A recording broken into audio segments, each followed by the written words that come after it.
नमस्कार, आज की बात में आपका स्वागत है। आज सबसे पहले मैं आपको पाकिस्तान के गैर कानूनी कब्जे वाले कश्मीर की बेहाली का आलम दिखाता हूं। तस्वीरें देखकर आप चौंक जाएंगे। पाक ऑक्युपाइड कश्मीर की आवाम सड़कों पर है, दाने दाने को मोहताज है। न पानी है, न सड़कें, न बिजली, न स्कूल। लोग 2 किलो आटे के लिए सरकारी ट्रकों के पीछे पागलों की तरह दौड़ रहे हैं। अवाम में पाकिस्तान की फौज, वहां की हुकूमत के खिलाफ इतनी ज्यादा नाराजगी है कि लोगों ने ऐलान कर दिया अब पीओके का पाकिस्तान के साथ रहना नामुमकिन है। पाक ऑक्युपाइड कश्मीर में बगावत होगी, पीओके भी बलूचिस्तान बन जाएगा। पीओके की जॉइंट अवामी एक्शन कमेटी ने सरकार और फौज के विरोध में 1 महीने के लॉकडाउन का ऐलान किया है। पब्लिक के गुस्से का क्या असर हुआ? नवाज शरीफ ने पीओके की जनता के सामने कैसे घड़ियाली आंसू बहाए? बिलावल भुट्टो ने पीओके की बदहाली के लिए नवाज शरीफ को जिम्मेदार क्यों ठहराया? और पाक ऑक्युपाइड कश्मीर के नेताओं ने कैसे नवाज शरीफ और बिलावल भुट्टो की हकीकत जनता के सामने खोल कर रख दी? ये सब आपको दिखाऊंगा, लेकिन सबसे पहले आपको ये दिखा देता हूं कि पीओके के हालात कैसे हैं, वहां के लोग किस तरह की मुश्किलात का सामना कर रहे हैं। यहाँ आटा लोग लाइन में लेकर ले रहे, खड़े होकर ले रहे। मैं रियासत भर के लोगों से कहता हूँ, ये जो आटा हमें मिल रहा है ये भी खराब आटा मिल रहा है। ये भी हमें बिल्कुल थर्ड क्लास आटा मिल रहा है। हमारे लोग पैसे की लाइन में लगे हुए। इससे बड़ा और क्या जुल्म होगा कि हमारे लोग कई हजारों मील का सफर तय करके यहाँ आते हैं, यहाँ अपने आटे के लिए, अपने बच्चों के रिस्क के लिए, और आटा नहीं मिलता। ये तस्वीरें पीओके की राजधानी मुजफ्फराबाद की हैं। सोचिए, अगर राजधानी के लोगों का ये हाल है तो पीओके के बाकी इलाकों के हालात कैसे होंगे?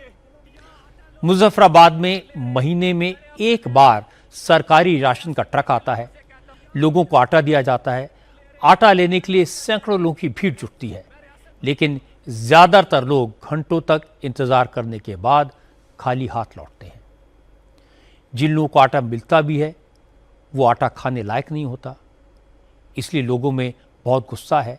इसीलिए अब मुजफ्फराबाद से लेकर रावलाकोट, कोटली और मीरपुर तक हर जगह प्रोटेस्ट हो रहे हैं।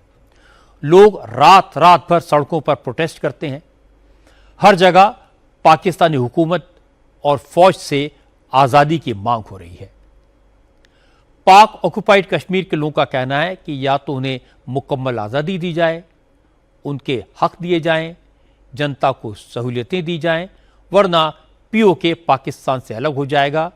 पीओके की सिविल सोसाइटी से संगठन जॉइंट अवामी एक्शन कमेटी ने भी 9 जून से पीओके में पब्लिक लॉकडाउन लगाने का ऐलान कर दिया है।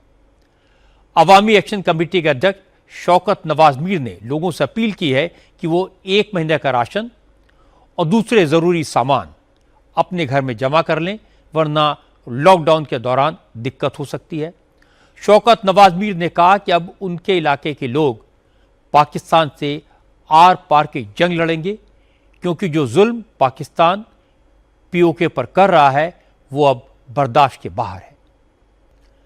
अब अपने देश की बात करते हैं। पहले भूकंप आने और फिर हाइड्रोजन बम फटने की बात कहने वाले राहुल गांधी ने आज फिर भविष्यवाणी की है। राहुल ने कहा उन्हें लगता है कि नरेंद्र मोदी ज्यादा दिन तक प्रधानमंत्री नहीं रहेंगे, 1 साल के भीतर उनकी कुर्सी चली जाएगी। और राहुल गांधी ने ऐसी बातें की जिन्हें सुनकर आपको हंसी आएगी। कांग्रेस के आदिवासी प्रोग्राम में राहुल ने कहा कि अब बड़े बड़े सरकारी अफसर उनको मोदी, अमित शाह और अजीत डोवल के बारे में जानकारी दे रहे हैं। सरकार के भीतर घमासान बचा है, देश में आर्थिक सुनामी आने वाली है, इसलिए हो सकता है कि मोदी इमरजेंसी लगा दें और फिर भी अपनी कुर्सी तो नहीं बचा पाएंगे। अब बात बंगाल की राजनीति करते हैं। आज बंगाल विधानसभा के स्पीकर रथिंद्र बोस ने बता दिया कि उन्होंने ऋतव्रत बनर्जी को लीडर ऑफ अपोजिशन के तौर पर मान्यता क्यों दी। ऋतव्रत को ममता बनर्जी ने पार्टी से निकाल दिया था, फिर उनको तृणमूल कांग्रेस के 60 विधायकों का नेता क्यों माना गया? क्या पार्टी से निकाले गए नेता को विधायक दल का नेता बनाया जा सकता है? स्पीकर रथिंद्र बोस ने कहा उन्होंने नियम कानून के मुताबिक फैसला किया। पहले लीडर ऑफ ऑपोजिशन के मुद्दे पर अभिषेक बैनर्जी ने जो लेटर सौंपा था वो नियमों के खिलाफ था। उसमें विधायकों के जाली सिग्नेचर थे। हृदव्रत ने जो चिट्ठी सौंपी उसमें 58 विधायकों के सिग्नेचर थे। ज्यादातर विधायक उनके चेंबर में आए थे, इसलिए उन्होंने हृदव्रत की एप्लीकेशन को मंजूरी दे दी। रथिंद्र बोस ने कहा जहां तक हृदव्रत और संदीपन साहा को पार्टी से निकालने का सवाल है तो किसी के खिलाफ एक्शन लेने के भी नियम हैं। गलती बताई जाती है, जवाब देने के लिए वक्त दिया जाता है, फिर फैसला होता है, लेकिन ऐसा कुछ नहीं हुआ।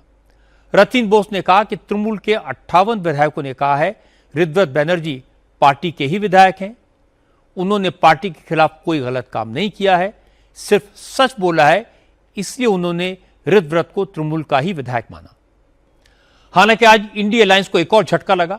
आज डीएमके ने औपचारिक तौर पर इंडिया अलायंस छोड़ने का ऐलान किया।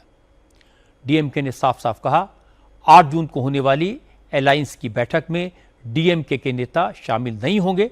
हालांकि तमिलनाडु में जिस तरह राहुल गांधी ने डीएमके का साथ छोड़कर टीवीके के साथ जाने का फैसला किया, कांग्रेस विजय की सरकार में शामिल हो गई, उसके बाद ही डीएमके ने लोकसभा स्पीकर को चिट्ठी लिखकर पार्टी के सांसदों की सिटिंग का अरेंजमेंट कांग्रेस से अलग करने की रिक्वेस्ट की थी। आज स्पीकर ने इसकी परमिशन दे दी। अब लोकसभा में डीएमके के सांसद कांग्रेस के एमपी से दूर बैठेंगे। हालांकि कांग्रेस को उम्मीद थी कि डीएमके एंटी मोदी मोर्चे में बनी रहेगी, इसलिए 8 जून को दिल्ली में होने वाली इंडिया अलायंस की मीटिंग का न्योता डीएमके को भेजा गया था, लेकिन आज डीएमके ने इस मीटिंग में न आने का ऐलान कर दिया। आज डीएमके नेता टीकेएस एलानगोवन ने कहा कांग्रेस ने डीएमके के साथ धोखा किया, इससे पार्टी के कार्यकर्ता नाराज हैं, इसलिए अब कांग्रेस जिस अलायंस का हिस्सा होगी डीएमके उसमें शामिल नहीं होगी। आज कर्नाटक से भी कांग्रेस के लिए टेंशन वाली खबर आई। कर्नाटक के मौलानाओं ने चीफ मिनिस्टर डीके शिवकुमार से कम 5 मुस्लिम नेताओं को मंत्रिमंडल में शामिल करने की मांग की है। डीके शिवकुमार ने कल ही शपथ ली है। उनके साथ जिन 12 मंत्रियों ने शपथ ली उनमें सिर्फ एक मुसलमान है। डीके शिवकुमार 18 जून के बाद मंत्रिमंडल का विस्तार करेंगे, इसलिए मुस्लिम नेताओं ने अभी से प्रेशर बनाना शुरू कर दिया है। आज कई मौलानाओं ने धमकी भरे अंदाज में कहा कि मुसलमानों ने कांग्रेस को एक मुश्त वोट दिया था, इसलिए मुसलमानों को सत्ता में भी उचित हिस्सेदारी मिलनी चाहिए। मौलानाओं ने चेतावनी भी दी, कहा कि अगर मंत्रिमंडल में 5 मुस्लिम नेताओं को शामिल नहीं किया गया तो मुसलमान पूरे कर्नाटक में कांग्रेस के खिलाफ प्रोटेस्ट करेंगे। अब महाराष्ट्र की राजनीति की बात करते हैं। विधान परिषद चुनाव में आज महाविकास अघाड़ी को बड़ा झटका लगा। आज वापस लेने का नॉमिनेशन के लिए आखिरी दिन था। आज ही विधान परिषद की 17 में से 6 सीटों पर महायुति कैंडिडेट निर्विरोध जीत गए। इन सीटों पर महायुति के उम्मीदवार को छोड़कर बाकी सारे कैंडिडेट्स ने अपने नॉमिनेशन वापस ले लिए। महायुति ने वोटिंग से पहले ही वर्धा, गढ़चिरौली, चंद्रपुर, पुणे, ठाणे, रायगढ़, रत्नागिरी, सिंधुदुर्ग, यवतमाल और अहिल्यानगर सीटें अपने नाम कर ली हैं। बिहार से आज एक बुरी खबर आई। आज बिहार के मुजफ्फरपुर में वैसा ही हादसा हुआ जैसा कल दिल्ली में हुआ था। देर रात मुजफ्फरपुर के एक प्राइवेट हॉस्पिटल में आग लग गई। आईसीयू में भर्ती 5 मरीजों की मौत हो गई। कई लोगों की हालत गंभीर है। मरीजों के परिवार वालों ने बताया कि रात करीब 3:30 बजे प्रसाद हॉस्पिटल के आईसीयू में शॉर्ट सर्किट हुआ। सबसे पहले वेंटिलेटर से धुआं उठा, उसके बाद ब्लास्ट हुआ और आग लग गई। जिस वक्त हादसा हुआ आईसीयू में 25 पेशेंट थे। आईसीयू बिल्डिंग 5वीं मंजिल पर था। आईसीयू में ज्यादातर भर्ती मरीजों की हालत पहले से गंभीर थी, इसीलिए वो आईसीयू में थे। वो चलने फिरने की स्थिति में बिल्कुल नहीं थे। आग लगने के कारण आईसीयू में धुआं भर गया।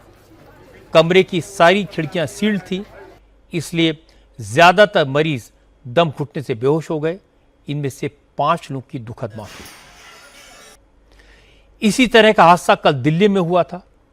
मालवीय नगर के होटल में आग लगने से 21 लोगों की मौत हुई थी। इनमें से 8 लोग एक ही परिवार के थे। इन 8 में से 5 लोगों का आज एक साथ गुरुग्राम में अंतिम संस्कार हुआ। सीए विवेक अग्रवाल, उनकी वाइफ तर्जनी, मां प्रेमलता, बेटी वारिया और जीविशा को आज एक साथ अंतिम विदाई दी गई। आज जब गुरुग्राम के शमशान में 5 चिताएं एक साथ जली तो वहां मौजूद हर शख्स की आंखें भर आई। लोगों ने कहा इस परिवार के साथ जो हुआ वो किसी के साथ ना हो, किसी को भी ऐसा दुख, ऐसा दिन कभी ना देखना पड़े। कल मैंने आपको पटना के खान कोचिंग सेंटर पर हमले के बारे में बताया था। आज इस मामले में बड़ा ट्विस्ट आया। खान सर के नाम से मशहूर फैजल खान के कोचिंग सेंटर पर कल हमला हुआ था। आज इस घटना का जो वीडियो सामने आया और वीडियो में खान सर के बॉडीगार्ड्स खुलेआम फायरिंग करते हुए दिखाई दिए। कल फैजल खान ने आरोप लगाया था कि उनके कोचिंग सेंटर पर हमला ज्ञान बिंदु कोचिंग सेंटर के मालिक ने करवाया। हमले के दौरान फायरिंग की गई, लेकिन आज जो वीडियो सामने आया उसमें साफ साफ दिखाई दे रहा है कि गोली चलाने वाले ज्ञान बिंदु कोचिंग के नहीं बल्कि खुद खान सर के बॉडीगार्ड से। वीडियो में 2 लोग फायरिंग कर रहे हैं। एक ने काली शर्ट पहनी हुई है जबकि दूसरे ने सफेद शर्ट। दोनों हवा में गोलियां दाग रहे हैं। नया वीडियो आने के बाद पटना पुलिस एक्टिव हो गई। पटना पुलिस खान सर के कोचिंग सेंटर में पहुंची। फायरिंग के आरोपी खान सर के दोनों बॉडीगार्ड्स को हिरासत में ले लिया गया है। दोनों के हथियार जब्त कर लिए गए हैं। उन्हें एफएसएल जांच के लिए भेजा गया है।